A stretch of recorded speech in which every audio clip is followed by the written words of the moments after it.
The sound of shattering glass jolted me from my sleep. I bolted upright, my heart racing as I fumbled for the bedside lamp. The warm glow illuminated an empty space beside me where Benjamin should have been. "Ben?" I called out, my voice trembling. No response. I slipped out of bed, my bare feet padding across the cold hardwood floor. As I approached the kitchen, I heard hushed voices. Benjamin's low rumble, and another, higher, more insistent. His mother, Mabel. "You can't keep doing this, Mom," Benjamin was saying. "It's not fair to Emma." "Not fair?" Mabel's voice dripped with disdain. "What's not fair is how you've been neglecting me since you married her." I froze, my hand on the doorframe. This wasn't the first time I'd overheard them arguing about me, but something in Mabel's tone sent a chill down my spine. "Emma's my wife," Benjamin said, his voice strained. She deserves nothing," Mabel hissed. "I'm your mother. I raised you. I sacrificed everything for you. And now, when I need you most, you're choosing her." I couldn't take it anymore.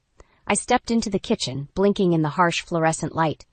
Both of them turned to stare at me, Benjamin's face a mask of guilt, Mabel's twisted with anger. "What's going on?" I asked, trying to keep my voice steady. Benjamin ran a hand through his hair, avoiding my gaze. "Mom's not feeling well. She called, and He came to help me." Mabel interrupted, her eyes never leaving my face.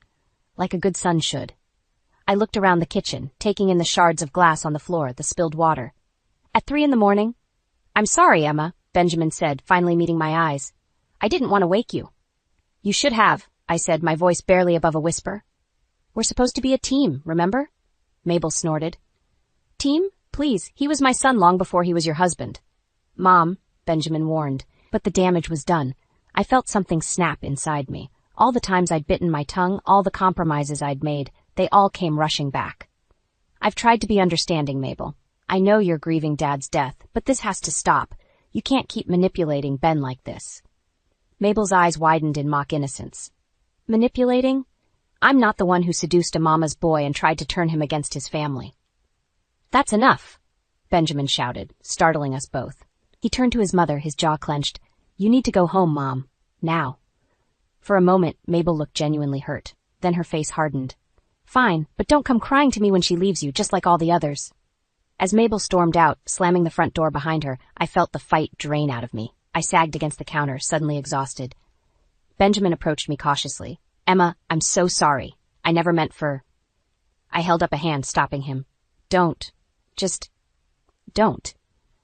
He reached for me, but I stepped back. "I need some air," I said, grabbing my coat from the hook by the door. "Where are you going?" Benjamin asked, panic edging into his voice. I paused at the threshold, looking back at the man I thought I knew. The man I'd married, believing we'd face everything together. "I don't know," I said honestly, "but I can't stay here right now."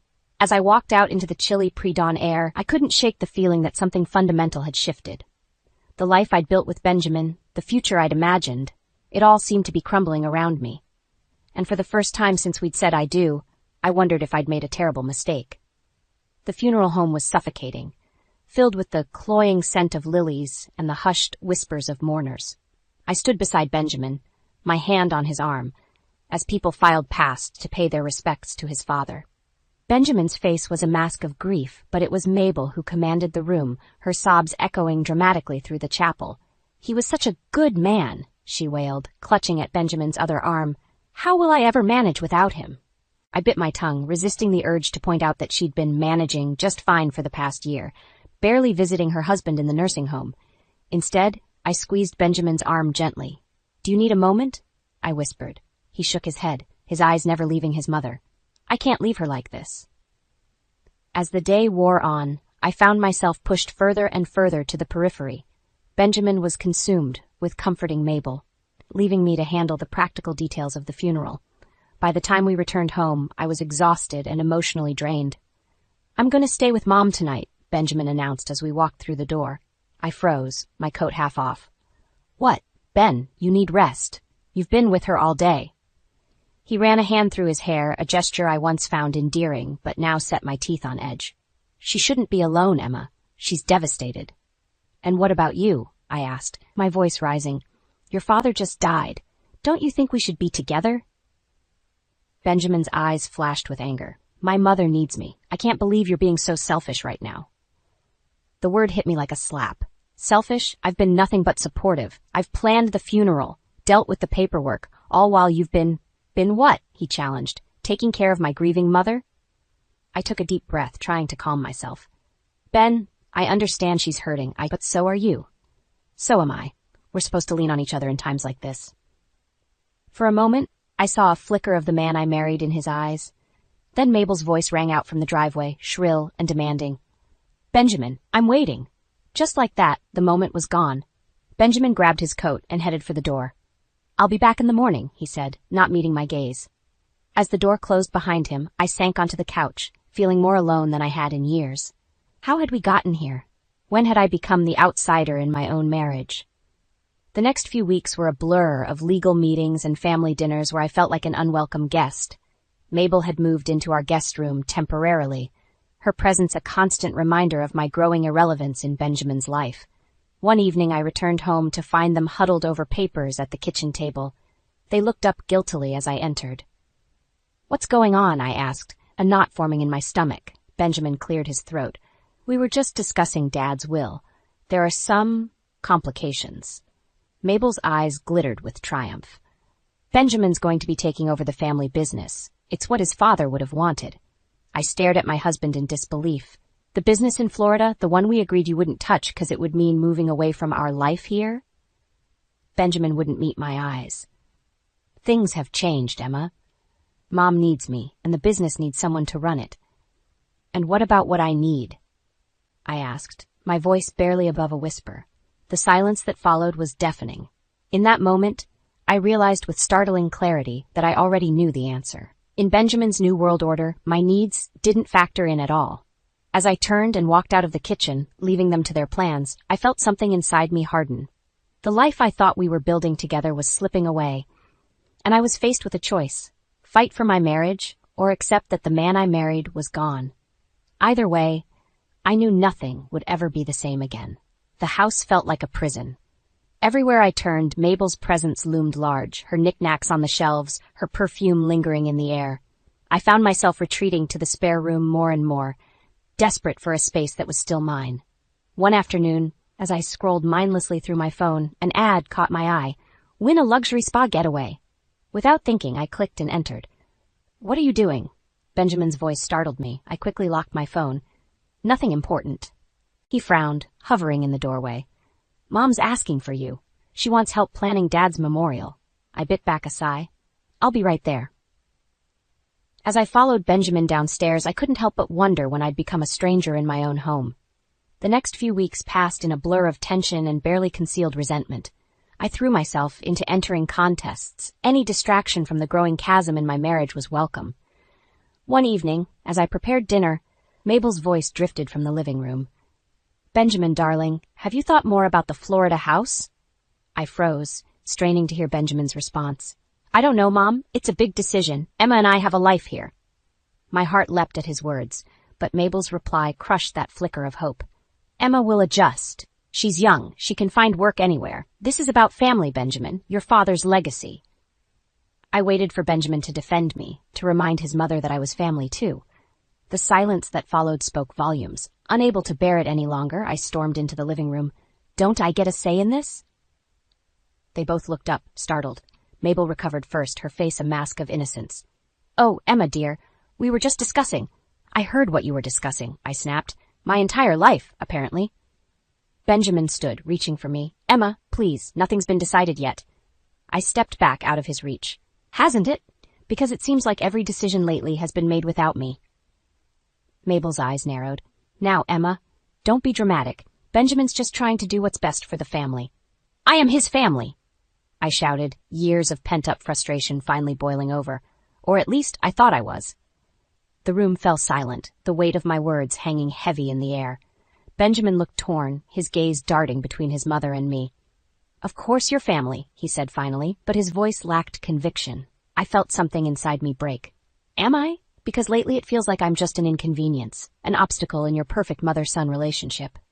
Mabel gasped, clutching her chest dramatically. How dare you? After everything I've done for this family? Enough, Benjamin roared, startling us both. He ran a hand through his hair, looking more lost than I'd ever seen him. I can't do this right now. Without another word, he grabbed his keys and stormed out, leaving Mabel and me staring at each other in stunned silence. As the front door slammed shut, my phone pinged. Grateful for the distraction, I glanced at the screen. My heart skipped a beat as I read the message. Congratulations! You've won our luxury spa getaway for 2. In that moment, staring at my phone while my mother-in-law glared daggers at me, I made a decision. I was done being the understanding wife, the accommodating daughter-in-law. It was time to put myself first. I'm going out, I announced, grabbing my purse. Mabel sputtered, but Benjamin can deal with his own mess for once, I finished, heading for the door. As I stepped outside, I felt a weight lift from my shoulders. For the first time in months, I could breathe. I didn't know what the future held, but I knew one thing for certain. Something had to change, and it had to change now. I found myself at the local diner, nursing a cup of coffee that had long since gone cold. The weight of my wedding ring felt heavy on my finger, a constant reminder of the promises we'd made and broken. As I stared out the window, memories of past relationships flooded my mind. There was Mark, my high school sweetheart, whose jealousy had suffocated me. Then came David, charming but unreliable, always putting his needs before mine. And finally, Thomas, who'd seemed perfect until I caught him cheating. Each failed relationship had left its mark, shaping the woman I'd become. I'd thought Benjamin was different. He'd been kind, supportive, everything I'd ever wanted in a partner. But now? Refill, hon? The waitress's voice jolted me from my reverie. I nodded, managing a weak smile. As she poured the coffee, I caught sight of my reflection in the window. The woman staring back at me looked tired, defeated. When had I let myself become this person? My phone buzzed insistently. Benjamin's name flashed on the screen, along with a dozen missed calls. I silenced it, not ready to face him yet. Instead, I pulled out the spa resort brochure I'd printed earlier. 2 tickets to paradise, a chance to escape the suffocating tension at home. But as I stared at the glossy photos, a realization hit me like a punch to the gut. I didn't want to go with Benjamin. The thought was so shocking, so contrary to everything I'd been fighting for, that I nearly laughed out loud. But the more I turned it over in my mind, the more right it felt. When was the last time Benjamin and I had truly connected? When had he last chosen me over his mother? As if summoned by my thoughts, the diner's door chimed and Benjamin walked in. His eyes scanned the room frantically before landing on me. Relief washed over his face, quickly replaced by anger. "Emma," he said, sliding into the booth across from me. "What the hell? I've been worried sick." I met his gaze steadily. I needed some time to think. He ran a hand through his hair, a gesture so familiar it made my heart ache. "About what? Emma, I know things have been tough lately, but..." "Tough?" I interrupted, my voice low but intense. "Benjamin, things haven't just been tough. They've been impossible. Ever since your father died, it's like I don't exist anymore. Everything is about your mother, the business, your family's legacy. Where do I fit into all of that?" Benjamin's face crumpled. "You're my wife. Of course you fit in." "Do I?" I challenged, pulling out the spa brochure. "Because I won this, 2 tickets to a luxury resort, and my first thought wasn't excitement about going with you. It was relief at the idea of getting away from you." The words hung between us, heavy and undeniable. Benjamin stared at the brochure, then back at me, his eyes wide with hurt and confusion. "Emma, I didn't realize. I've been trying to balance everything, and I thought you understood." "I've been understanding for months." I cut him off. "I've been patient, supportive, everything a good wife should be. But I can't do it anymore, Ben. I won't." He reached across the table, grasping my hands. "Tell me how to fix this. Please, Emma, I love you."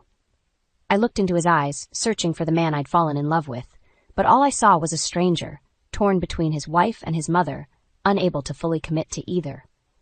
Taking a deep breath, I pulled my hands away and stood up. "I think I need more than just a few hours away, Ben. I need time to figure out if this marriage is even worth saving." The look of devastation on his face nearly broke my resolve. But as I walked out of the diner, my steps felt lighter than they had in months. For the first time in a long time, I was choosing myself, and it felt like the beginning of something new. I stared at the email in disbelief, reading it for the 3rd time to make sure I wasn't hallucinating. "Congratulations! You've won our exclusive spa resort getaway for 2. The irony wasn't lost on me. Just when I decided I needed time away from Benjamin, fate handed me the perfect opportunity. My finger hovered over the delete button. Part of me wanted to erase this complication, to continue on the path of separation I'd set for myself. But another part, a part I thought I'd silenced, whispered of second chances. Before I could overthink it, I forwarded the email to Benjamin with a simple message. "We need to talk." His response was almost immediate. "I'm on my way." As I waited, pacing our living room, I couldn't help but remember the early days of our marriage. The laughter, the shared dreams, the feeling that we could conquer anything together. When had that slipped away? The front door opened and Benjamin stepped in, looking more disheveled than I'd ever seen him. His eyes were red-rimmed, his shirt wrinkled. He'd clearly been sleeping on the couch at his mother's house. "Emma," he breathed, relief evident in his voice. "I wasn't sure you'd still be here." I gestured to the couch, maintaining my distance. "We need to discuss this spa trip." He nodded, sinking onto the cushions. "I know I don't deserve it, but I'm hoping maybe this could be a chance for us to reconnect." I felt my resolve wavering.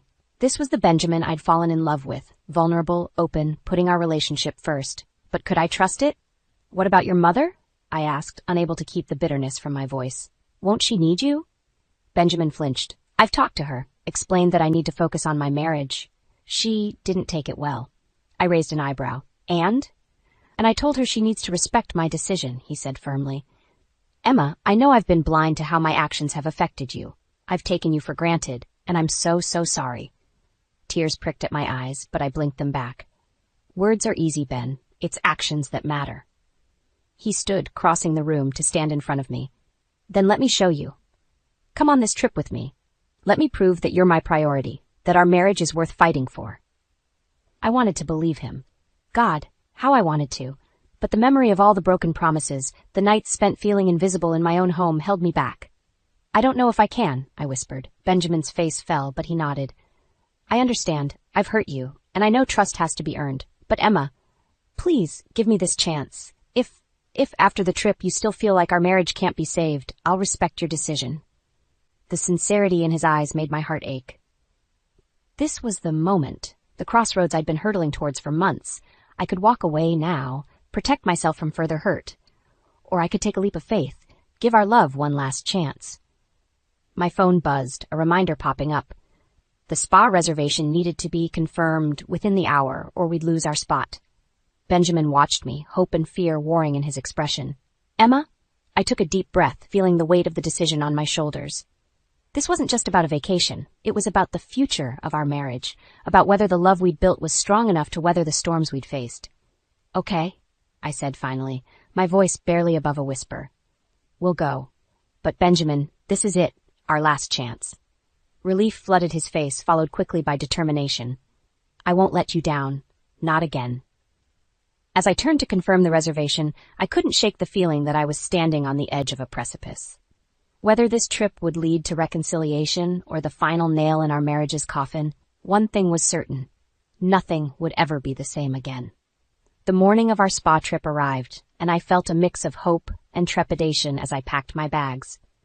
Benjamin had been attentive and loving in the days leading up to our getaway, but I couldn't shake the feeling that something was off.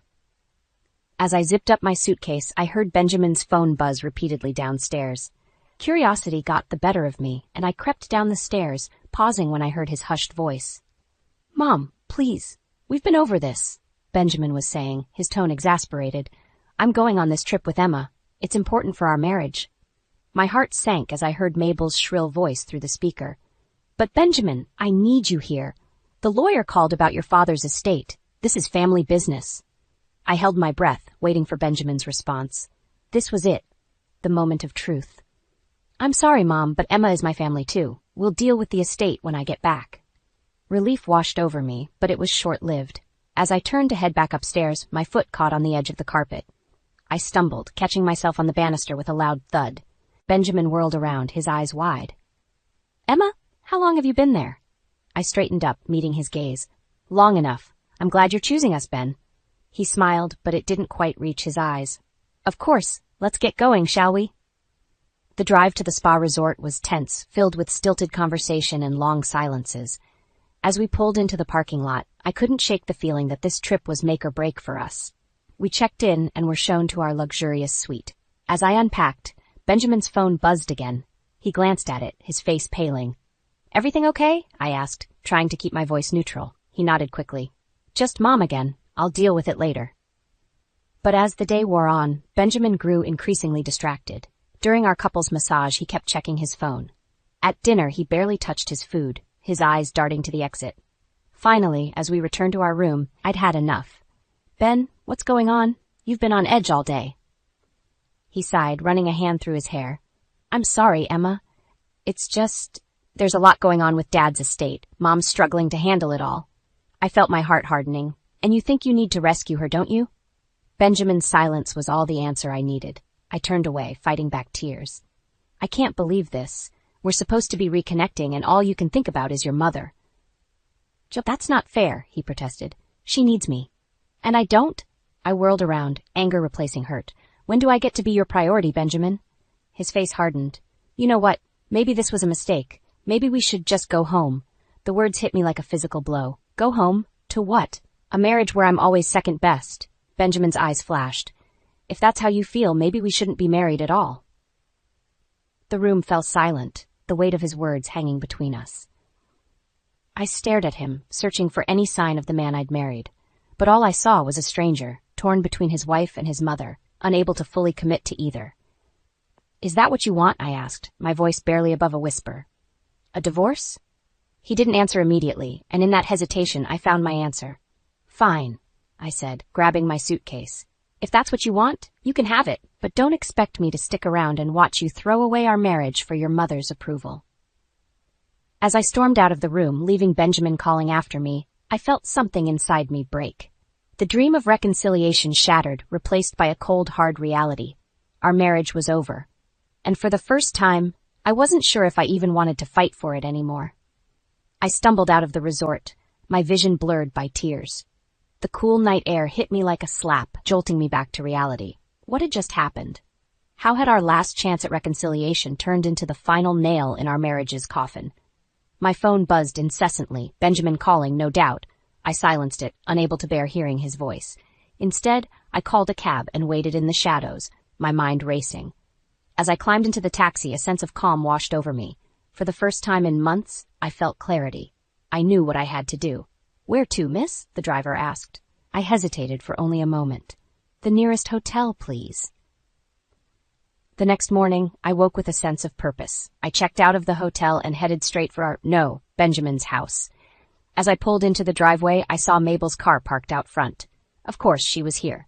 Taking a deep breath, I walked in. The sound of hushed voices from the kitchen stopped abruptly as I entered. Emma! Benjamin exclaimed, jumping to his feet. He looked terrible, dark circles under his eyes, his hair a mess. I've been worried sick. I held up a hand, silencing him. I'm not here to talk, Benjamin. I'm here to pack my things. Mabel's eyes narrowed. Now, Emma, don't be hasty. Every marriage has its rough patches. This isn't a rough patch, I interrupted, my voice steady. This is the end. Benjamin's face crumpled. Emma, please. We can work this out. I'll do better, I promise. I shook my head, feeling a strange mix of sadness and liberation. It's too late for promises, Ben. You've made your choice time and time again, and now I'm making mine. As I moved towards the stairs, Benjamin grabbed my arm. Emma, wait. I yanked my arm away, anger flaring. Don't touch me. You lost that right when you chose your mother over me for the last time. Mabel gasped dramatically. How dare you? After everything we've done for you. You've done nothing for me, I spat, years of resentment boiling over. You've manipulated and controlled Benjamin, and he's let you.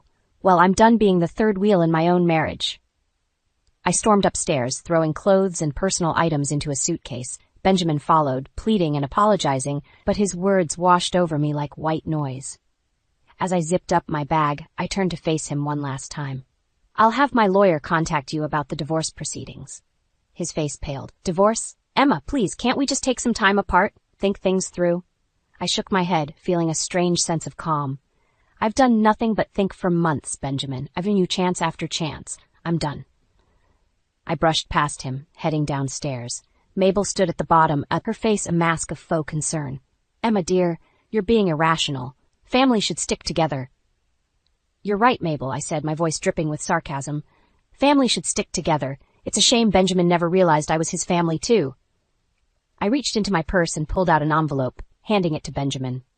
Here, consider yourself served. His hands shook as he opened it.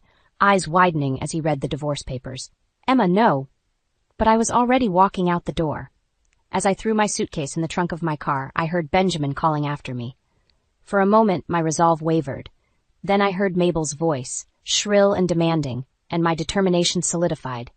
I got in the car and started the engine, catching one last glimpse of Benjamin in the rearview mirror. He stood in the doorway, looking lost and broken, with Mabel hovering behind him like a vulture. As I drove away, leaving behind the shattered remains of my marriage, I felt a strange mix of grief and hope. The road ahead was uncertain, but for the first time in years, it was mine to choose. 6 months after I walked out of Benjamin's life, I found myself standing on a sun-drenched beach in Hawaii, watching the waves crash against the shore. My parents lounged nearby, their laughter carried on the breeze. This vacation, a gift to myself after finalizing the divorce, felt like a rebirth. The path to this moment hadn't been easy. There were nights I cried myself to sleep, days when the weight of my decision felt unbearable. But with each passing week, I grew stronger, more certain of my choice. As I dug my toes into the warm sand, my phone buzzed. A text from my lawyer. Final papers signed. It's official. A mix of emotions washed over me, relief, sadness, and an overwhelming sense of freedom. I was no longer Benjamin's wife, no longer Mabel's daughter-in-law. I was just Emma, and for the first time in years, that felt like enough. Emma, honey? My mother's voice pulled me from my thoughts. Are you all right? I turned to her, a genuine smile spreading across my face. I'm more than all right, Mom. I'm free. She squeezed my hand, understanding in her eyes. My parents had been my rock through this ordeal, never judging, always supporting. Their love had reminded me of what real family should feel like. As the sun began to set, painting the sky in brilliant oranges and pinks, I reflected on the journey that had brought me here. The contests I'd entered as a distraction had become a lifeline, leading me to rediscover parts of myself I'd forgotten. The spa tickets that were meant to save my marriage had instead given me the clarity to end it. My father joined us, wrapping an arm around my shoulders. Penny for your thoughts, kiddo? I leaned into his embrace, feeling a surge of gratitude. I was just thinking about how different my life is now. A year ago, I never would have imagined being here, being happy. You've always been stronger than you give yourself credit for, he said, pride evident in his voice. As we walked back to our hotel, I felt a sense of excitement I hadn't experienced in years. The future, once so terrifying in its uncertainty, now seemed full of possibility. Back in my room, I found myself drawn to the balcony. The night air was warm, filled with the scent of plumeria. In the distance, I could hear the faint strains of music from a luau. On impulse, I pulled out my phone and dialed a familiar number. It rang twice before going to voicemail. Benjamin, I said, surprised by the steadiness in my voice. I just wanted to say thank you. Not for the years we spent together, though some of them were good, but for showing me what I don't want in a partner, in a life. I hope you find happiness. I really do. But I found mine, and it doesn't include you or your mother. Goodbye, Benjamin. As I ended the call, I felt the last piece of my old life fall away. There were no more loose ends, no more what-ifs, just the open road of my future, waiting to be explored. I thought about the woman I was when I first met Benjamin, hopeful, naive, desperate for love. And I thought about the woman I was now, stronger, wiser, knowing that the most important love was the one I had for myself. As I gazed out at the starlit sky, I made a silent promise to that younger version of myself. I would never again settle for less than I deserved. I would never again dim my light to make someone else shine brighter. The breeze picked up, carrying with it the sound of laughter from the beach below. Without hesitation, I changed into a flowing sundress and headed out. The night was young, and so was I, in spirit, in hope, in the joy of new beginnings.